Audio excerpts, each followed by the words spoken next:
Bonsoir, c'est ici la ruche? Oui, oui, allez-y, allez. Parce que moi, je viens de commander, là, j'ai commandé des œufs, des œufs fermiers. Il paraît qu'ils sont plus gros que les autres, c'est des gros œufs. Ah oui, oui, les œufs fermiers, il y en a dans la ruche, c'est le monsieur qui est là-bas qui va vous le donner. Ah, c'est formidable. Bonjour monsieur, vous avez des œufs fermiers? Oh, bah, j'ai des gros œufs, des bons œufs fermiers, je peux les avoir, j'en ai commandé. Bah, attendez, c'est des gros œufs, hein, c'est des bons gros œufs fermiers. Il paraît même que vous connaissez les poules qui ont fait les œufs. Ah bah oui, c'est mes poules. Hein. Elles vivent juste à côté de chez moi, elles sont dans le poulailler juste derrière. Ah, c'est formidable. J'ai aussi du beurre et vous connaissez les vaches. Ah bah c'est mon collègue là, il connaît ses vaches, il va vous donner son beurre. Ah, c'est génial, merci. Alors là, c'est une scène vieille comme le monde. Hein. On a assisté à la remise directe entre celui qui a fabriqué la nourriture et celui qui va la manger.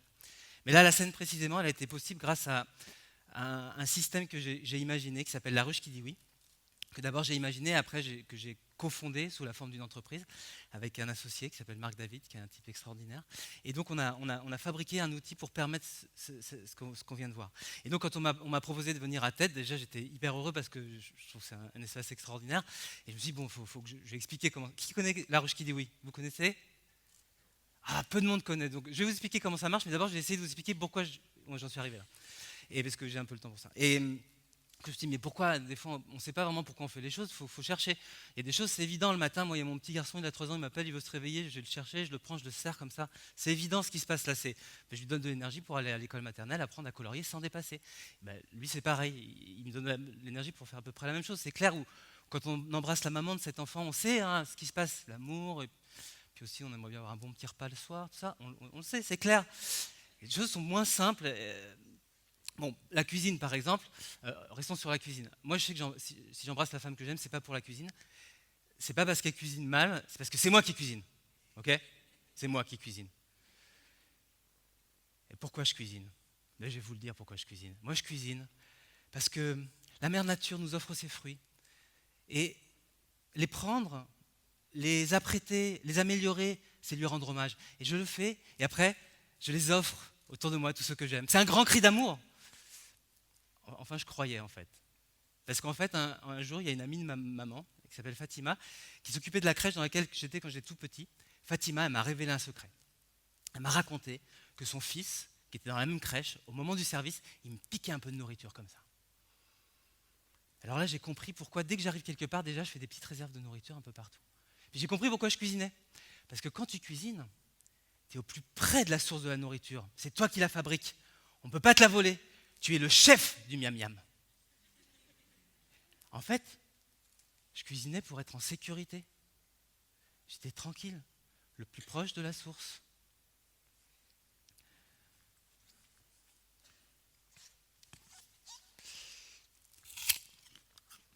Alors, avant de m'intéresser à la cuisine, j'ai fait du design industriel. Alors j'ai appris à dessiner des téléphones, des vélos, des machines à laver, des balais à WC, des fers à repasser. J'ai fini mon école de design industriel et là, je suis parti à Cuba. Parce qu'à Cuba, moi, je voulais sauver Cuba par le design industriel. Je voulais créer des objets pour que le peuple cubain puisse avoir du travail, du confort. Et je suis parti à Cuba et je suis arrivé à Cuba et il n'y avait pas d'industrie. Rien.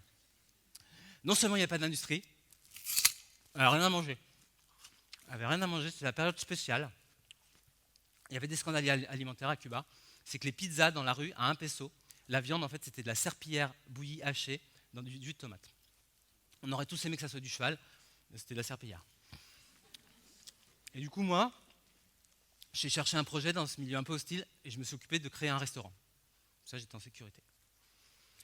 Puis après, je suis rentré et là, pendant 10 ans, j'ai raté plein de projets. J'ai raté plein de projets parce que j'étais pas un super designer industriel. En fait, j'étais pas à l'aise avec la matière plastique. Moi, ce qui me plaisait, c'était la matière alimentaire. Alors, c'était pas évident, il fallait faire un peu sa place, c'était un peu bizarre, design matériaux alimentaires. Donc, j'ai raté plein de projets. Et puis surtout, mais petit à petit, en cherchant, je me suis aperçu que j'étais bon pour un truc. Je savais transmettre l'instinct de cuisine. Parce que cuisiner, en fait, c'est instinctif. Bah oui, parce que c'est tellement important de manger qu'en gros, le programme, il est déjà là. En fait, en peu de temps, on peut comprendre que pour améliorer un truc, pour que ça soit non seulement nourrissant, mais en plus meilleur, le cerveau, il va très vite. Donc je pense que c'est instinctif, et moi, je sais le réveiller. Je sais le réveiller, et une fois que c'est réveillé, ça va très très loin, très très très très loin. Tout se mange, tout se mange. Même le labrador, qui ne sait pas cuisiner. Bon, qui sait cuisiner? Ah. Qui a un labrador? Il n'y a pas de producteur de labrador? Ah, un petit labrador là. Ok, et ben voilà. Direct du producteur de labrador au cuisinier. Ça, c'est le circuit court. On va en parler encore après avec la ruche qui dit oui. C'est vraiment le principe. Donc moi, j'étais tranquille, en sécurité dans ma cuisine. Attendez, parce que j'ai fait un petit... Ah oui, non, mais c'est ça. Donc j'étais bon pour ça. Donc qu'est-ce que j'ai fait? J'ai organisé des ateliers de cuisine. J'adorais faire ça, donc pour transmettre cet instinct, et je l'ai fait avec plein de monde. Je le faisais avec des petits, des grands, avec des adultes, des personnes âgées, je l'ai fait avec des personnes handicapées, je l'ai fait avec des enfants autistes. Je faisais des ateliers de cuisine avec des enfants autistes. Alors j'avais une petite mobilette orange et je partais en banlieue parisienne, je mettais mes petits cajots de fruits, de légumes et j'allais dans le centre où il y avait ces enfants-là. Alors les éducateurs étaient assez dubitatifs sur la possibilité de faire quelque chose, c'est vraiment un monde complètement à part, moi je ne savais pas. J'ai découvert cet univers et en fait on a fait des trucs incroyables. Notre recette préférée, c'était le crabouillis de fruits avec le corps. Alors, on prenait des petites pochettes plastiques, on mettait des fruits dedans et on les écrasait. On les écrasait avec les mains, on les écrasait avec les coudes, avec les genoux, avec la tête. Et on faisait des compotes. Et voilà. Et c'était vraiment des grands, grands moments de bonheur. Et ce qui est vraiment hyper important, en fait, c'est de faire soi-même les choses. C'est ça qui est important. On se fait piquer. En fait, les entreprises, elles nous piquent plein de choses qu'on aime faire, mais qu'elles font à notre place. Par exemple, Mamie Nova, elle a piqué la mousse au chocolat de ta mémé. Pas la recette, parce que ta mémé, elle ne trouvera pas du E427B dans son placard. Mais par contre, elle lui a piqué le fait que elle ne le fait plus, mémé, parce qu'il y a une mamie qui le fait à sa place, elle s'est fait prendre la main, en fait. Puis il y en a d'autres, hein. Il y a Papy Nova. Vous connaissez Papy Nova, tu fais ta soupe tranquille. Bonne soupe et tout. Et là, il y a Papy Nova qui arrive. Salut, moi c'est Papy Nova, tu te mets là, s'il te plaît. Hop. Elle est sympa ta soupe. Hein. C'est quoi? On va mettre du sodium glutamate dedans. Parce que le sodium glutamate, ça exhauste le goût. Regarde, c'est meilleur. On va mettre du sel, puis on va mettre du sucre. Puis on va mettre du sel, ça c'est bien meilleur. Ah, ça c'est bon. Dis-moi, t'as mis des haricots verts là? Tu sais, pour que ça reste bien vert, il faut mettre des antioxydants. Eh ben j'en ai, on en met. Ah, formidable. Papy Nova, le roi de la soupe. Et puis je vais mettre des protéines de lait, parce que comme ça je peux mettre plein d'eau en plus par-dessus. Et là j'en fais plein. Qu'est-ce qu'il y a, t'es pas content, on en a fait plein? Ah, ouais, t'as raison, il y en a beaucoup. Et ben tu sais quoi, on va mettre des conservateurs. Comme ça, t'en manges pendant super longtemps. Et puis on va mettre une chaîne de production dans ton garage pour mettre tout en briques. Comme ça, il y en a pour super longtemps. C'est cool, non? Super Papy Nova. Voilà, voilà. Et tu les as achetés où, tes haricots verts, là? Ah ouais, combien? Mais c'est hyper cher. Moi, je les achète au Kenya. Ça coûte rien. Bon, écoute, on va faire un truc. Toi, tu regardes la télé et moi, je fais la soupe, ok? Voilà, ça, c'est Papy Nova. Là, le mec, il fait plus sa soupe, quoi. Il s'est piqué, là. Il s'est fait prendre la main, comme pour la... Bon, moi, je m'en fiche. J'étais en sécurité dans ma cuisine, tranquille, au plus près de la source. Et là, qu'est-ce que je vois par la fenêtre? J'allais faire une compote. Je vois un type, il est dans le verger et il prend les pommes sur l'arbre. Et là, je me dis, et moi, j'en ai pas dans mon panier. Mais je dis, la source, c'est pas la cuisine, c'est le champ. Je suis pas au bon endroit. Qu'est-ce que je vais faire? Là, je suis rentré dans un monastère qui est l'incubateur d'entreprise de la Chambre de commerce de Paris. Et là, j'ai réfléchi. Comment être en sécurité? Vraiment, il fallait que j'aille jusqu'au bout de la question. Comment être au plus près de la source? Comment offrir la possibilité au plus grand nombre de savoir d'où vient sa nourriture, d'être directement en contact avec les gens et de le faire pour que ça devienne vraiment un grand mouvement national et que les gens s'engagent là-dedans et que ça donne du travail aux producteurs. Et c'est là qu'on a imaginé la ruche qui dit oui. Alors maintenant, comment ça marche? Parce que vous ne connaissez pas très bien. Comment ça marche? Vous allez sur Internet et là, sur Internet, vous avez trois possibilités. Vous pouvez rejoindre une ruche. Alors là, vous tapez votre code postal, ça vous dit s'il y a une ruche à proximité. Vous pouvez ouvrir une ruche. Là, ça veut dire que c'est vous qui allez être le porteur du projet de la ruche, ou vous pouvez fournir une ruche comme le monsieur avec ses œufs fermiers ou avec le beurre.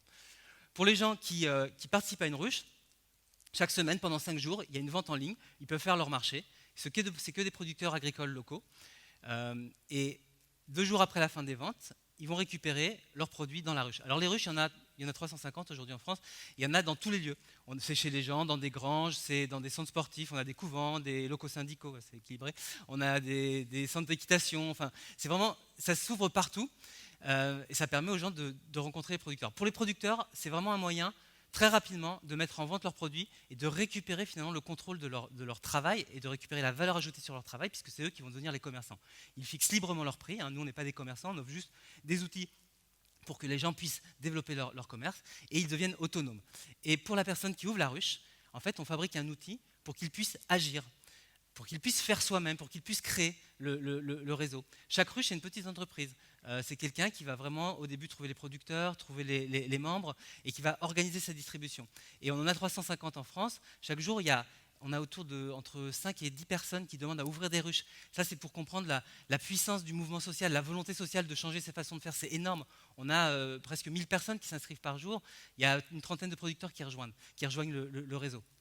Pour nous, ça, c'est un témoignage de la vitalité, ce que disait Olivier tout à l'heure, la vitalité dans la société de vouloir changer les choses. Donc, faire des bons outils pour ne pas gaspiller la sueur des gens, c'est notre objectif. Donc, nous, maintenant, on est 30 personnes. Il y a 30 personnes qui fabriquons l'outil, animons le réseau et dont les gens a bien développé le réseau de la ruche. Pour conclure, en fait, je me suis retrouvé dans ma cuisine. Encore une fois, j'y suis souvent. Et je vais dans le jardin, du coup, moi je vais cueillir moi-même mes pommes, du coup. Et là, il y a le type qui cueillait les pommes, mais alors ce coup-ci, il mangeait plus les pommes, il les ouvrait, et il prenait les graines et il les croquait. Il me regarde, il fait, mais tu sais, en fait, les agriculteurs, c'est eux les premiers cuisiniers. Cette pomme, ça fait des milliers d'années qu'en fait, ils la cuisinent, les agriculteurs. Ils sélectionnent les espèces, ils replantent, ils observent, ils choisissent, ils adaptent. En fait, être agriculteur, créer des graines, des espèces, c'est être un cuisinier en collaboration avec la nature. Aujourd'hui, il y a des entreprises, après des milliers d'années de travail, elles récupèrent les graines, elles les brevettent, et elles les revendent. Ça, c'est là la source. Donc faites très attention. On a tous des graines en nous, des ovules, des spermatozoïdes. Un jour, peut-être qu'ils seront aussi brevetés. Donc faites très attention à ces entreprises qui s'occupent de breveter des semences. Et pour finir, la question, c'était pourquoi la ruche qui dit oui ? Eh bien, la ruche qui dit oui, aujourd'hui, on peut dire qu'on a créé la ruche qui dit oui avec le secret espoir que demain, on ne crève pas tous la dalle, la gueule ouverte. Voilà.